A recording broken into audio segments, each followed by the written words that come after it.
Okay, let's dive right in. Today, we're going to try and tackle what might just be the single most notoriously difficult book in all of literature. James Joyce's final, baffling, and some say brilliant novel, Finnegans Wake. From the second this thing hit the shelves back in 1939, after Joyce spent 17 years of his life working on it, it's been a total literary lightning rod. It baffled, it frustrated, and it even made some of the greatest minds of the 20th century pretty angry. I mean, Vladimir Nabokov, who loved Ulysses, called The Wake a cold pudding of a book. Ouch. But why? Why such a powerful reaction? Well, this isn't just a tough read. It's a full-on literary enigma. It feels like a book that actively resists being read in any normal way. And because of that, it created this huge divide among critics that's basically lost it for almost a century now. And this split in opinion, it's pretty wild. It happened even among Joyce's own friends and family. His one-time champion, Ezra Pound, just gave up on it. H.G. Wells practically begged him to write for regular people. Even his own brother called it incomprehensible. But then, on the other side, you've got these literary giants like Samuel Beckett defending it with everything he had, and author Anthony Burgess calling it a work of comic genius. So what is it? A meaningless puzzle box or a profound work of art? Well, trying to summarize a book like this is, let's be real, it's impossible. So instead, we're going to explore 4 conceptual keys. The goal here isn't to solve the book, but to maybe demystify the experience of reading it.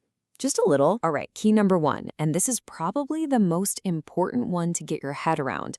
The whole book is structured like a dream. Joyce himself basically said as much. He explained, "The action of my new work takes place chiefly at night. Its natural thing should not be so clear at night, isn't it now?" So who's in this dream? Meet the Earwicker family. But here's the catch. Don't get too attached to them as, regular people. They're more like archetypes that are constantly shifting, changing names, and even merging into each other. The father, HCE, his initials stand for Here Comes Everybody, can be a pub keeper one minute and a mountain the next. His wife, ALP, Anna Livia Plurabelle, she is the River Liffey flowing through Dublin. They're as fluid and weird as the figures in our own dream. And get this, and this is what's so telling about the book's design, scholars can't even agree on who is dreaming. Is it one single person dreaming up this entire universe? Or are we tapping into the collective unconscious, hearing a whole chorus of sleeping minds at once? The debate itself is kind of the point. The fact that there's no clear answer is exactly what Joyce was going for. So if the book is a dream, well, it needs a dream language, right? And that brings us to key number 2. Joyce didn't just write in English. He basically invented a new language for the night, a kind of dream speak, to capture that blurry, weirdly connected state between being awake and being asleep. His main tool for this is the portmanteau, a word that smashes 2 or more other words together. Think of brunch from breakfast and lunch. Well, Joyce takes that idea and puts it on steroids. He blends words from up to 70 different languages into a single phrase, so every word becomes this complex, multi-layered pun. Just look at this. That's one word. It's one of 10 famous 100-letter thunder words in the book. This one, right from the first page, is supposed to be the sound of a thunderclap that symbolizes the fall of man. He literally created it by blending words for thunder from a bunch of different languages.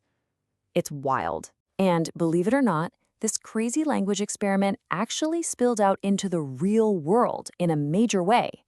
Back in the 1960s, the physicist Murray Gell-Mann needed a name for a new subatomic particle he discovered. And where did he find it?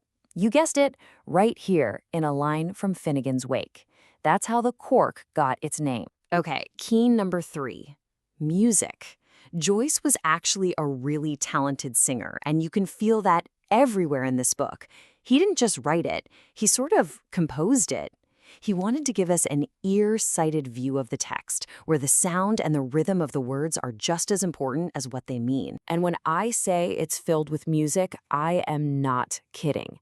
Scholars have found over 2,000 musical references woven right into the text.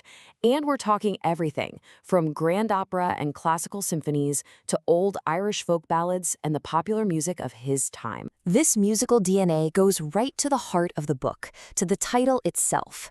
So here's how it happened. It started with a traditional Irish folk tune. Then someone put new lyrics to it, creating this funny ballad called Finnegans Wake, about a guy who comes back to life at his own funeral. Joyce just took that title, dropped one little apostrophe, and boom, he transformed it. Finnegans Wake became Finnegans Wake, not the waking of one man, but the waking of all Finnegans, of all humanity. This brings us to our fourth and final key. And honestly, this is the big one. This is the secret to the book's whole architecture. It's a perfect, unending loop. Finnegans Wake is a book with no real beginning and no real end. So how do you build an endless loop? Well, Joyce borrowed an idea from an 18th century Italian philosopher named Giambattista Vico. Vico's idea was basically this. History doesn't move in a straight line. It moves in repeating cycles. You have a divine age of gods, then an aristocratic age of heroes, then a democratic age of humans, which eventually collapses and the whole cycle starts all over again. Joyce built this exact structure right into his book. And here's the absolute genius of how Joyce put it all together. The book famously ends literally in the middle of a sentence. Away, alone, alast, aloved, along the. Okay, so where does it pick up?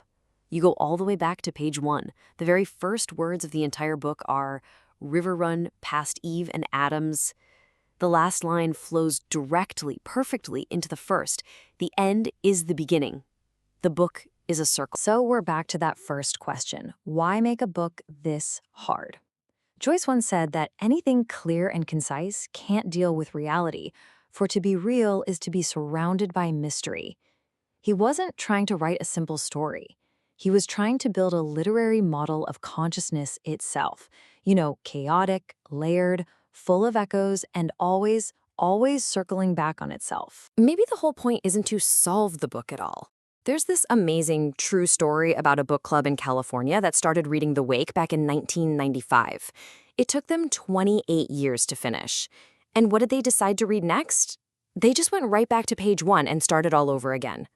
They joined the cycle. And maybe that's the ultimate takeaway here. What if the value of a book like Finnegans Wake has nothing to do with finding one single answer, but everything to do with just embracing the journey, experiencing its music, its wordplay, its endless echoing dream? What if some books aren't puzzles we're meant to solve, but universes we're meant to get lost in?